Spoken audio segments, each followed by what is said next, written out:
Let me show you how you can make these cool golf tracer shots in Adobe After Effects and even put your own custom color and style onto it. For this example, I'm going to use a nice stable shot so we don't have to do any 3D tracking or cameras. And I'm just going to go to Layer, New, Shape Layer. On this shape layer, you want to grab the pen tool. And for the fill of the pen tool, I'll click None. And then the stroke, we can set that later. But basically, we want to zoom in on our golf ball and create the first point in the center of the ball.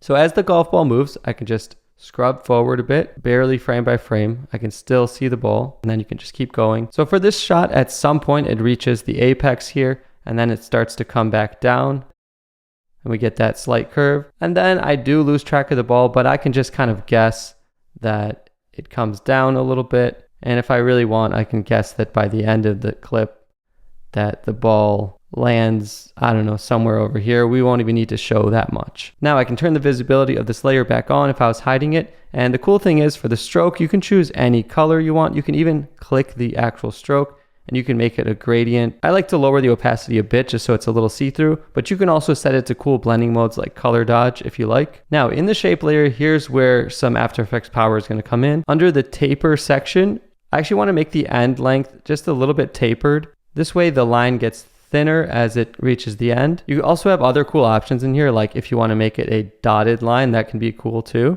I know people also like to add a glow effect on there. That's in the effects and presets folder if you want to add a little bit of glow. But all of those finishing touches aside, what we really want to do is animate this. So in the shape layer, we're going to add a trim paths tool. And in that trim paths tool, we can just add some keyframes and we're going to follow along. So 0% ended. And we're going to add a stopwatch icon on that. And right here, when the ball makes contact, I'm just going to add a keyframe. So you can always click this diamond to make sure you add a keyframe there. And as the ball goes, we're kind of going to do the same thing we just did, but this time by sliding up this percent wheel. So we're just going to slide forward. The more keyframes you do, the smoother it will probably be. But we're just going to keep increasing that end amount. In this case, the ball kind of disappears right around here, but maybe I can scrub to the end of the clip and imagine that it goes a little bit further. So I can play that back and I should be happy with my animation. But if you're not, you can always go back and adjust things and you can have some fun with it and make it your own style.